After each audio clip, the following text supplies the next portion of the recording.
알렉산더 대왕이 한 친구에게 귀한 사냥개를 선물로 받았습니다.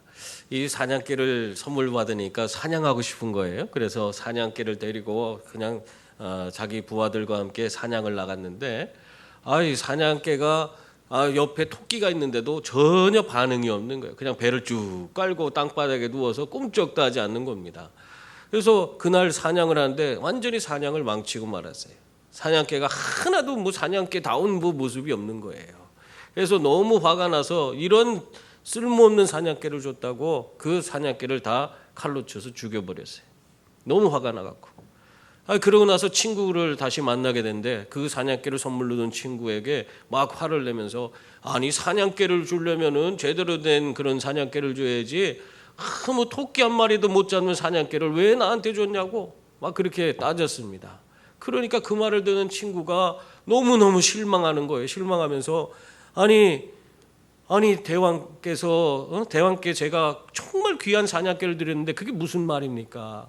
그 사냥개는 토끼몰이를 하는 토끼를 잡는 사냥개가 아닙니다. 이 사냥개들은 정말 특별히 훈련시켜서 호랑이나 사자 같은 그런 맹수들을 잡도록 그렇게 훈련된 사냥개입니다. 그런데 그 사냥개를 어떻게 하셨어요? 죽였어요? 그 귀한 것을 왜 죽입니까? 그렇게 이야기를 하더래요. 결국 이 알렉산더가 그 얘기를 듣고는 땅을 치며 후회했다고 그래요. 자신의 섣부른 판단으로 정말 어떻게 귀한 사냥개를 그냥 죽여버린 거예요.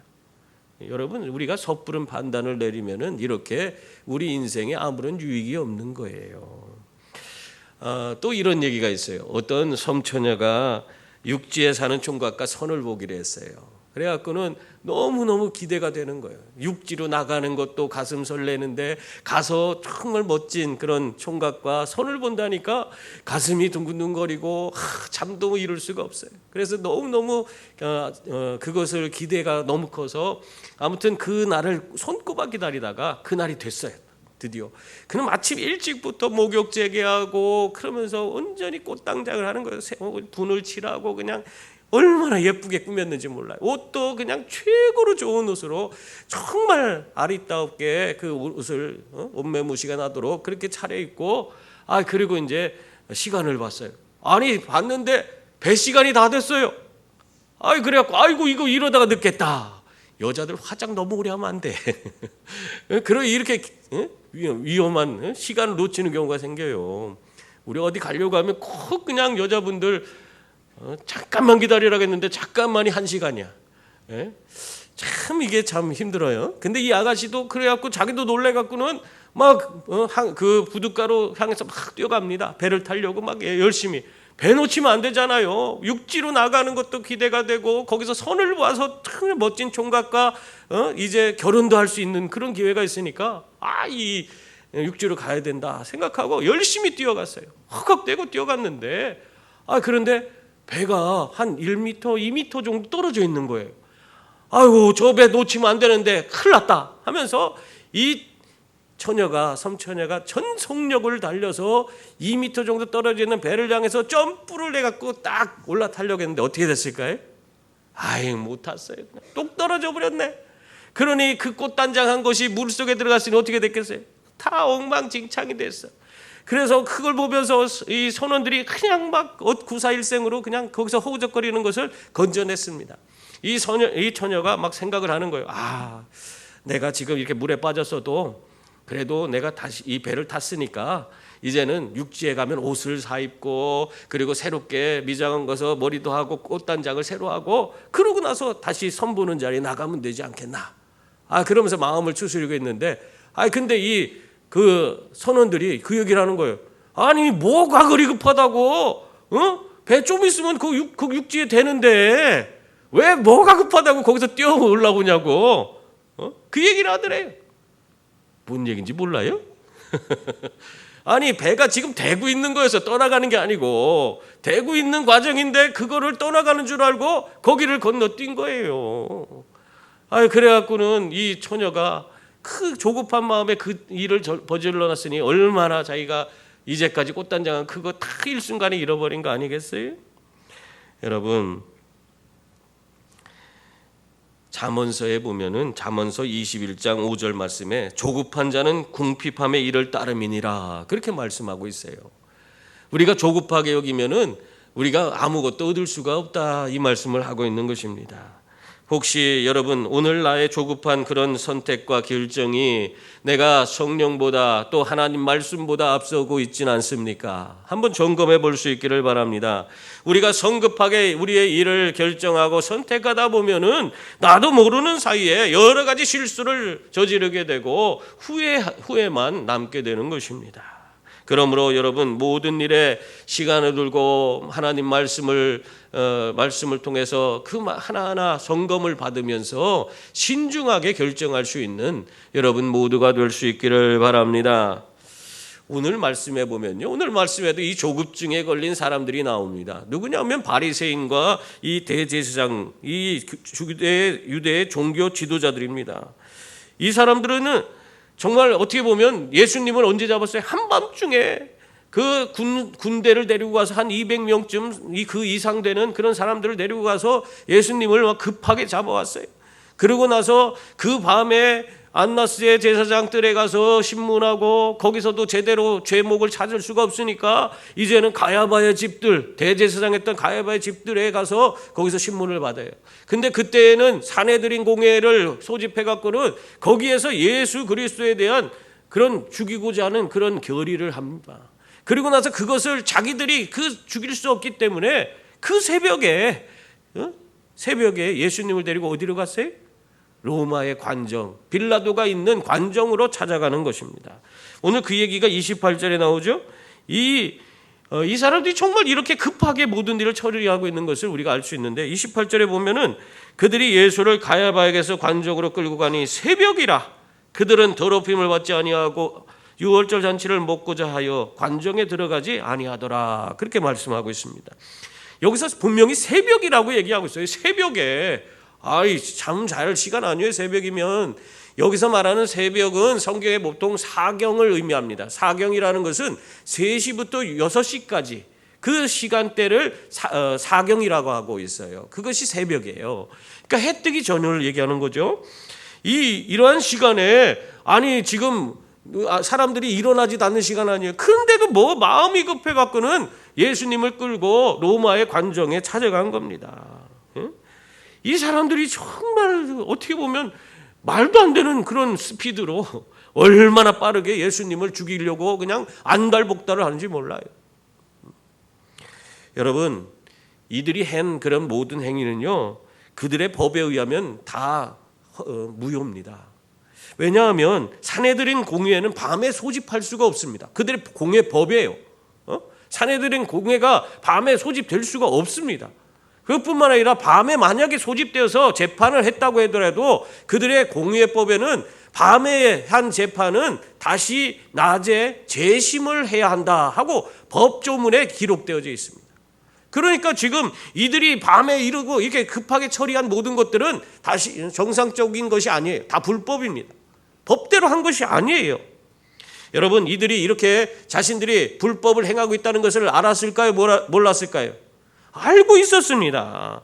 그런데도 이렇게 서두르고 있는 것은 하루빨리 정말 시간이 많이 있고 없고가 문제가 아니라 어떻게 해서든지 저 예수라는 사람 잡아다가 예수를 어떻게 해서든지 죽여야 된다. 그런 간절한 마음이 그들에게 있었기 때문에 지금 이러한 잘못을 부정한 그런 일들을 행하면서 불법을 행하면서 이 일을 행하고 있는 것입니다. 결국 이들의 이러한 일들은 사실은 그들의 인생에 가장 큰 실수를 하는 일이 되고 말았습니다. 여러분 안 그렇습니까?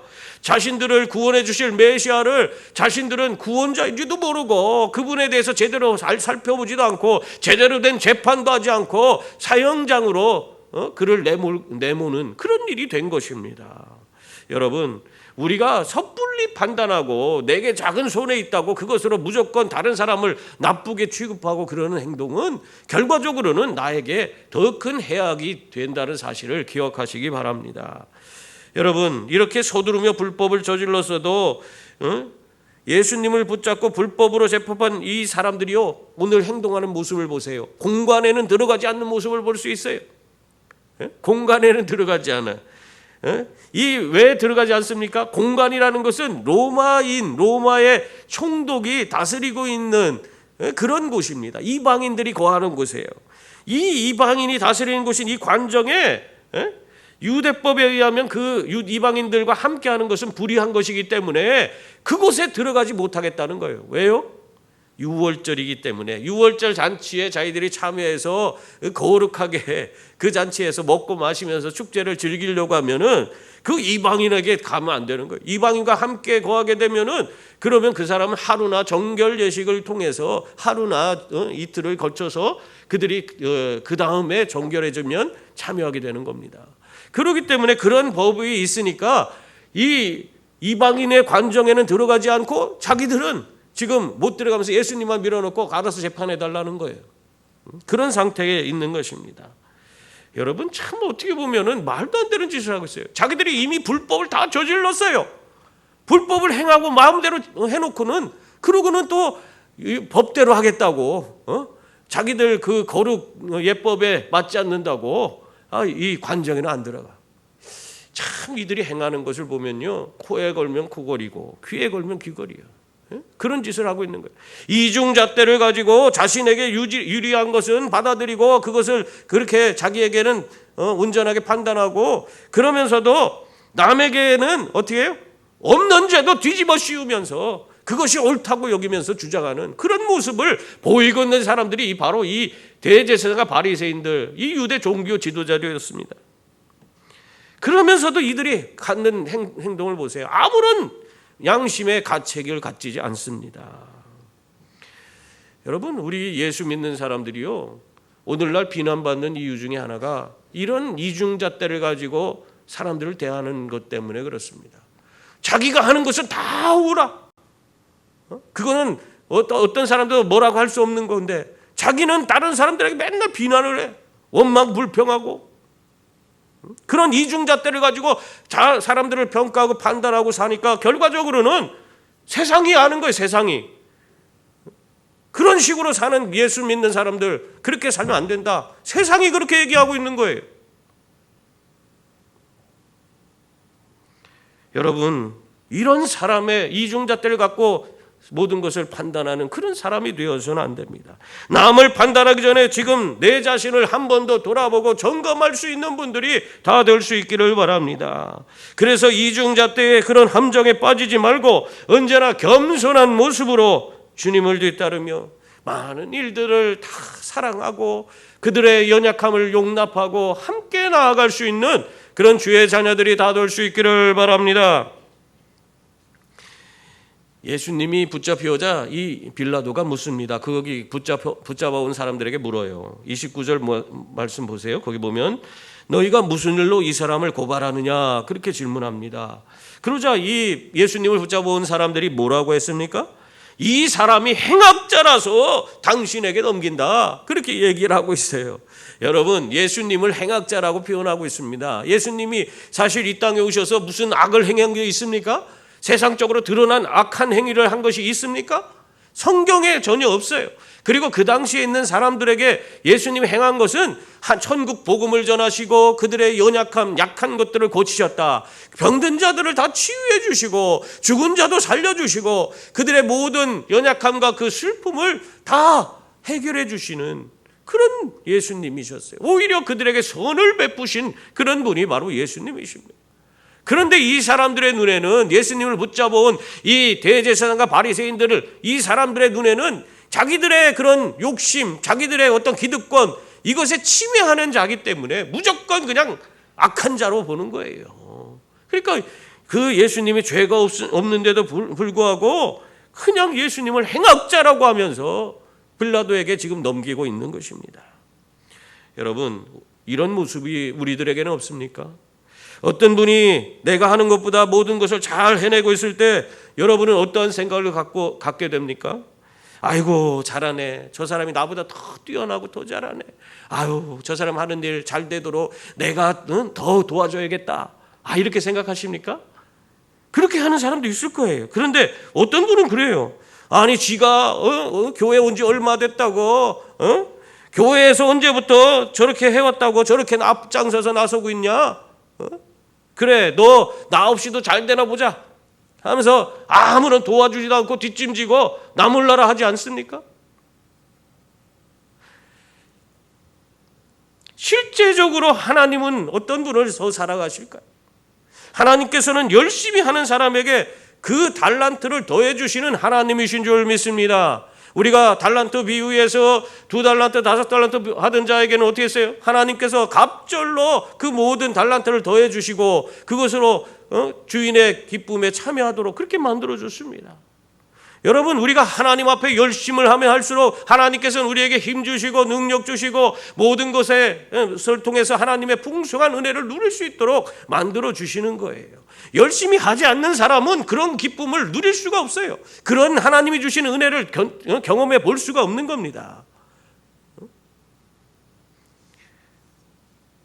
오히려 자기가 열심히 하지 않으면서 다른 사람이 열심히 내는 것을 못마땅하게 여기는 모습이 오히려 그 불평불만하는 사람들의 모습이 아닙니까?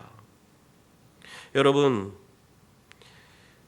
우리가 이렇게 다른 사람들이 열심히 하는 것에 대해서 시기하고 불평불만하고 그것이 잘 되는 것이 못마땅하게 여겨진다면 그 마음 하나님이 주시는 것이 아니라는 사실을 기억하시기 바랍니다. 하나님이 주시는 마음이 아니에요. 그거는 마귀가 주는 것입니다. 그러므로 마귀에게 붙잡혀서 하나님의 영광 가려우는 그런 자들이 되지 마시고 여러분에게 주어진 그 일들을 열심으로 감당하며 하나님 앞에 전혀 갑절의 은혜를 받아 누리는 복된 자들이 다 될 수 있기를 바랍니다. 빌라도는 유대인들이 고발하는 이 예수를 어떻게 하려고 했어요? 31절에 보면 나옵니다. 빌라도가 이르되 너희가 그를 데려다가 너희 법대로 재판하라. 유대인들이 이르되 우리에게는 사람을 죽이는 권한이 없나이다 하니, 이 빌라도는 예수님에 대해서 어떤 재판도 하기를 원하지 않았습니다. 그래서 너희 법대로 재판하라 한 것입니다. 그런데 이 놀라운 것은 유대인들이 그 다음에 하는 말이에요. 유대인들은 뭐라고 하고 있습니까? 자신들에게는 사람을 죽일 권한이 없다는 것입니다. 이 말은 한마디로 말하면 지금 예수님을 죽여야 하는데 자신들에게는 그럴 권한이 없으니까 빌라도 앞에 데리고 왔다는 거예요. 이 대제사가 이 바리새인들은 이미 예수를 죽이고자 하는 그 마음을 품고 있는 거예요. 그것이 이 은연중에 드러나는 거예요. 이미 예수님을 재판받기도 전에 이는 사형받을 사람이다 하고 죽여야 된다 하고 결정을 하고 지금 여기 빌라도를 찾아온 겁니다. 여러분, 이 사람들이 왜 이런 모습을 보이는 겁니까?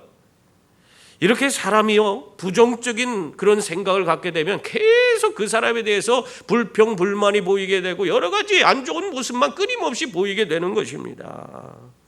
그래서 급기야 이 사람들은 예수님이 아무런 잘못을 하지 않았어도 그들에 대해서 계속 예수님에 대한 불평불만 그런 것을 계속 하다 보니까 급기야는 죽이고 싶은 그런 마음까지 갖게 된 것입니다. 여러분, 살인사건이 나면은 제일 먼저 조사하는 것이 무엇인지 아십니까? 살인사건이 나면은 그 사람과 원한 관계에 있는 사람들을 먼저 조사하게 되는 거예요. 왜 그렇습니까? 대부분의 원한이 쌓여서 그 원한 때문에 그 사람 계속 그 사람에 대해서 불평불만을 갖고 그냥 그 사람을 미워하다가 결국에는 이 살인이라는 실수를 저지르게 되기 때문에 그렇습니다. 그래서 이 경찰들이요 제일 먼저 사람이 죽으면 그 사람과의 원한 관계를 먼저 살펴보는 거예요. 여러분, 그러므로 우리 예수 믿는 사람들은 우리가 세상 사람들과 이렇게 불편한 관계를 그걸 가지고 계속 불평불만을 쌓아가는 그런 분들이 아니라 오히려 항상 주님의 마음을 품고 모든 사람을 사랑하고 긍정적인 삶을 살아가는 그런 분들이 다 될 수 있기를 바랍니다. 주님이 내게 오시면은 내 원망과 불평도 사라지는 거예요. 그 사람을 미워하던 그런 마음에서 우리가 돌이킬 수가 있는 거예요. 어떤 소망교회 권사님이 자기 남편이 그렇게 밉더래요. 그러니까 이렇게 봐도 믿고 앞에서 봐도 믿고 뒤통수도 믿고 너무너무 미워서 못 살겠대. 근데 이 어느 날 이 권사님 은혜를 많이 받았대. 은혜 받고 나니까 그냥 저 돌아누워서 자는 뒤통수도 그렇게 예뻐 보이더래. 그러니까 은혜 받고 나니까 달라지는 거예요. 은혜 받기 전에는 그것이 다 못마땅하고 불평, 불만 그냥 모든 것이 미워 죽겠는데 자신이 하나님의 은혜, 그 사랑을 풍성히 누리고 나니까 그 뒷꼭지도 다 예뻐 보이는 거예요. 그게 우리 인생입니다. 여러분, 그러므로 우리가 주님의 마음을 품고 우리 형제 자매들을 바라볼 수 있기를 바랍니다. 원망 불평의 마음을 다 떨쳐버리고 주님이 주시는 긍정의 마음을 가지고 모든 이들을 사랑하며 나아갈 수 있는 분들이 다 될 수 있기를 바랍니다. 유대인들의 생각을 안 이 빌라도가요, 관장 안에 들어가서 예수님을 신문했습니다. 그 첫 질문이 뭐냐면 33절입니다. 거기 보면 이에 빌라도가 다시 관정에 들어가 예수를 불러 이르되 내가 유대인의 왕이냐 하고 질문했습니다. 왜 이런 질문을 하고 있는 겁니까? 한마디로 말하면 야, 네가 유대인 왕이냐? 이렇게 하는 거예요. 아이고, 너 같은 게 무슨 왕이냐? 네가 무슨 유대인 왕이야? 그러면서 한편으로는 이런 사람을 자기들의 어떻게 보면은 유대인들이 자신들의 왕이라고 했다고 이런 사람을 죽여야 된다고 잡아오는 그것도 우스운 거예요. 야, 너 유대인 왕이라고 하는데 이렇게 초라하고 보잘것없는, 야, 웃긴다. 이런 사람을 죽이라고 나한테 데려오냐? 지금 빌라도가 이렇게 지금 비웃고 있는 겁니다. 이러한 비아냥거림에 예수님은 당당하게 그 앞서서 34절에 보면 이렇게 이야기하고 있습니다. 예수께서 대답하시되 이는 내가 스스로 하는 말이냐? 다른 사람들이 나에 대하여 내게 한 말이냐?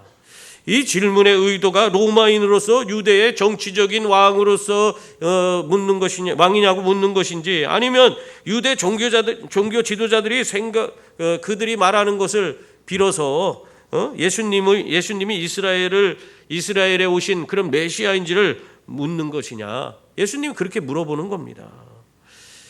왜냐하면 이 예수님이 대답을 어떻게 하느냐에 따라서 로마의 반역자가 될 수도 있고, 하나는 그냥 유대의 그냥 서로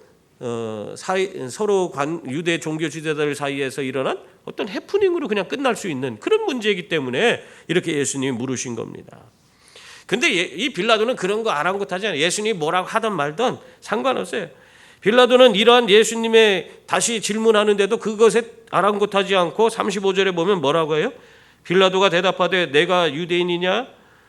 네 나라 사람과 대제사장들이 너를 내게 넘겼으니 내가 무엇을 하였느냐? 그렇게 물었습니다. 그러니까 내 스스로가 유대인들이 너를 나에게 넘긴 이유가 뭔지 물어라. 나는 유대인도 아닌데 왜 나한테 너 죄를 물으러 가냐? 그렇게 이야기를 하는 거예요.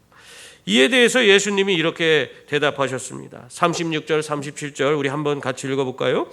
예수께서 대답하시되 내 나라는 이 세상에 속한 것이 아니니라. 만일 내 나라가 이 세상에 속한 것이었더라면 내 종들이 싸워 나로 유대인들에게 넘겨지지 않게 하였으리라. 이제 내 나라는 여기에 속한 것이 아니니라. 빌라도가 이르되 그러면 내가 왕이 아니냐?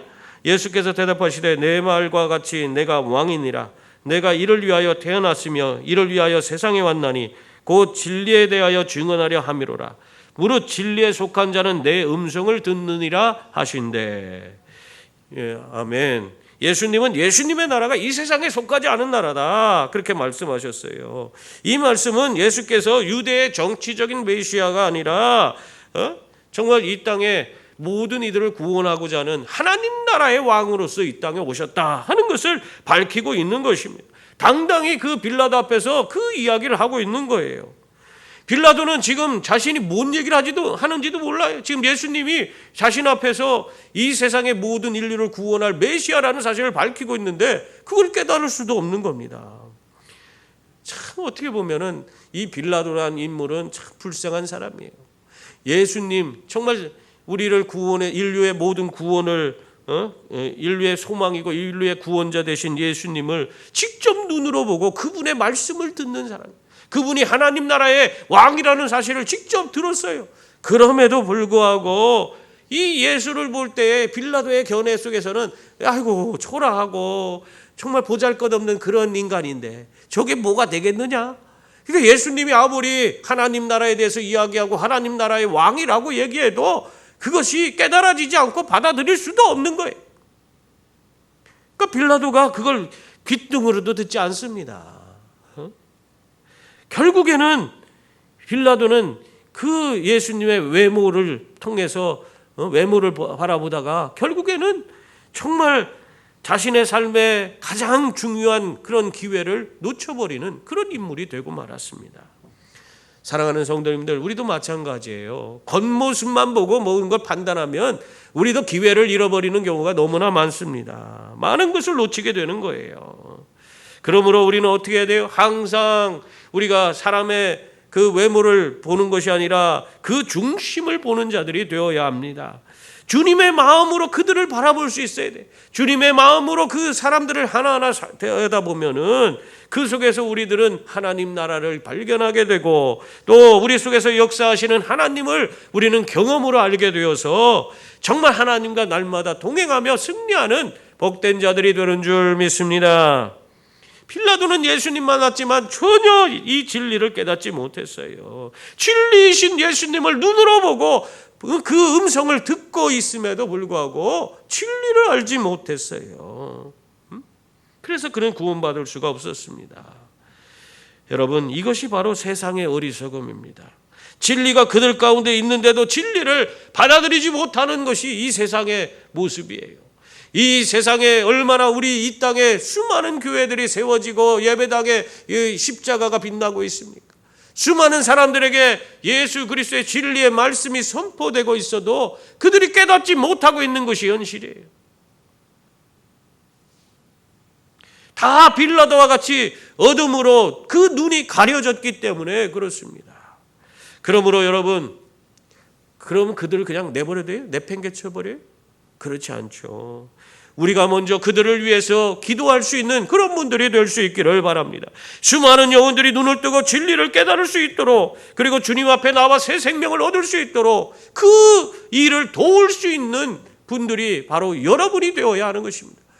우리를 주님께서 먼저 부르신 이유가 바로 거기에 있는 거예요. 왜 우리를 먼저 예수 믿게 했어요? 예수 믿게 하고 왜 이 교회에 이렇게 와서 우리가 예배드리고 주님의 뒤를 따르는 사람으로 살게 하신 것입니까? 바로 이 일을 위해서 우리를 부르신 거예요. 이것이 우리 믿는 자들의 사명인 줄 믿습니다. 새해가 되면 우리가 대신자 카드를 이제 작성하려고 그래요. 그래서 내년도에는 우리가 이제 열심히 전도하려고 하는데, 대신자 카드를 작성하고 정말 그 우리 주변에 아직도 진리에 눈을 뜨지 못한 사람들, 그 사람들의 이름을 불러가면서 우리가 열심히 기도하고 그들을 주님 앞으로 인도하려고 합니다. 여러분, 이러한 모든 것에 여러분이 정말 간절함을 가지고 적극적으로 참여할 수 있는 분들이 다 될 수 있기를 바랍니다. 그 일을 우리가 하는 것이 당연한 거예요. 그것을 하라고 우리를 먼저 부르셨기 때문에 그렇습니다. 빌라도는 예수님에게 아무런 죄도 찾을 수 없었습니다. 그래서 어떻게 했습니까? 39절 보세요. 거기 보면 6월절이면 내가 너희에게 한 사람을 놓아주는 전례가 있으니 그러면 너희는 내가 유대인의 왕을 너희에게 놓아주기를 원하느냐, 그렇게 이야기합니다. 이방인인 빌라도도 예수님이 죄가 없다는 것이 보이는 거예요. 그래서 어떻게 해서든지 무죄로 방면해 주려고 애를 쓰고 있는 그 모습을 지금 보이고 있는 것입니다. 그런데 아이러니하게도 이 메시아를 기다리던 이 유대인들은 어떻게 합니까? 죄가 없으신 분을 죄가 있다고 계속 주장하면서 그를 죽이고자 하고 있습니다. 이 사람들이 40절에 보면 어떻게 하고 있습니까? 그들이 또 소리질러 이르되 이 사람이 아니라 바라바라 하니 바라바는 강도였더라, 그렇게 말씀하고 있어요. 그때 유대인들은 6월절 사면을 이 예수님이 아니라 당시의 강도여 살인자였던 이 바라바를 놓아주라고 소리 지르고 있는 거예요. 예수님은 살인을 한 적이 없어요. 사람들에게 어떤 해악을 끼친 적이 없어요. 많은 사람들에게 오히려 유익을 주신 분이에요. 그런데도 이 지금 바리새인과 대제사장들은 자신들의 욕심, 이 기득권을 지키기 위해서 예수님으로 인해서 자기들의 기득권이 침해된다는 그런 생각을 가졌기 때문에 그 욕심을 놓지 못하고 유대인의 왕으로 오신 우리 메시아 예수 그리스도를 어떻게 했어요? 사형에 내어준 거예요. 십자가에 내어준 겁니다. 중국의 고전 열자에 이 욕심에 대한 그런 이야기가 한 토막이 나오는데요. 옛날 그 중국 한 고을에서 환한 대낮에 한 남자가 금덩이를 훔쳐서 달아나다가 붙잡혔습니다. 이 너무 기가 막히잖아요. 막 밝은 대낮에 다 지켜보고 있는데 금덩이를 훔쳐서 달아나고 있어요. 그래서 결국에 붙잡혔어요. 그러니까 그것을 재판하는 판관, 포청천 같은 사람이 그 사람이 딱 물었어요. 아니, 너는 정신 있냐 없냐? 이 벌건 대낮에 어떻게 그 사람들이 다 보는 앞에서 금덩이를 훔쳐서 달아날 수 있느냐? 그렇게 물었다고 합니다. 그러니까 이 사람이 하는 소리가, 금을 보자 너무 갖고 싶어서 사람들이 눈에 보이지 않았습니다. 그렇게 얘기하더래요. 욕심에 눈이 멀어갖고 다른 사람들이 보이지 않더래. 후원한 대낮인데도. 그래갖고 이 말을 들은 이 판관이 욕심에 눈이 어두우면 다른 것은 눈에 보이지 않는다라는 취금지시 불견인이라는 그 말을 남겼다고 합니다. 여러분, 마찬가지예요. 유대인들은 지금 어떤 모습이에요? 세상 욕심과 지금 기득권을 지키려는 생각에 이 사리를 옳게 분별할 수 있는 그 능력을 상실해 버린 겁니다. 그래서 생명의 주여 우리를 온전케 해주시는 이인 그런 예수 그리스도를 넘겨주고 지금 뭐를 얘기하고 있어요? 바라바를 오히려 살인자인 바라바, 강도 바라바를 놓아주라고. 예수님은 그들에게 해악을 끼친 게 없어요. 그럼에도 바라바를 나와줘야 된다고 그렇게 주장하고 있는 것입니다. 여러분, 이렇게 세상에 대한 지나친 우리의 욕심은 우리의 판단을 그릇되이 만들고 우리가 이렇게 예수님도 저버리고 말게 하는 그런 요소가 되는 것입니다. 그러므로 우리는 어떻게 해야 돼요? 이 세상에 살면서 정말 우리가 바른 진리 가운데서 살아가기를 원한다면 우리 세상 욕심 다 내려놓고 바른 분별력을 가지고 예수님을 온전히 붙들고 살아가는 그런 분들이 되어야 하는 줄 믿습니다. 사랑하는 성도님들, 오늘 우리들도 내 욕심을 채우기 위해서 또 내 기득권을 지키기 위해서 우리들의 왕이신 예수님을 내 삶의 중심에 모셔드리지 않고 그분의 다스림도 받지 않고 제멋대로 살고 있지는 않습니까? 오히려 예수님을 십자가에 못 박으라고 내 지금 이 세상적인 것들을 내가 지키기 위해서 예수님을 완전히 세상 십자가에 몰아넣지는 않고 있습니까? 내가 나도 모르게 그런 짓을 하고 있는 그런 상태에 있는지도 몰라요. 이런 어리석은 삶에서 여러분 돌이킬 수 있기를 바랍니다. 그리고 진리이신 예수님을 우리 삶에 온전히 모셔드릴 수 있기를 바랍니다. 그래서 우리의 왕이신 예수 그리스도를 온전히 우리의 삶의 중심에 모셔드리고 예수님의 다스림을 받으며 살아가는 분들이 다 되시기 바랍니다. 그러면 우리 인생은 달라지는 거예요. 하나님 나라를 소유하게 되고 날마다 하나님이 주시는 그 감격과 그 기쁨으로 늘 충만한 삶을 살아갈 수 있게 되는 것입니다. 그러므로 여러분, 오늘도 예수님을 여러분의 삶의 인생의 왕으로 모시고 그 다스림 가운데서 정말 하나님 기뻐하는 길을 걸으시는 저와 여러분이 다 될 수 있기를 주님의 이름으로 축원합니다. 기도하겠습니다. 은혜로우신 하나님,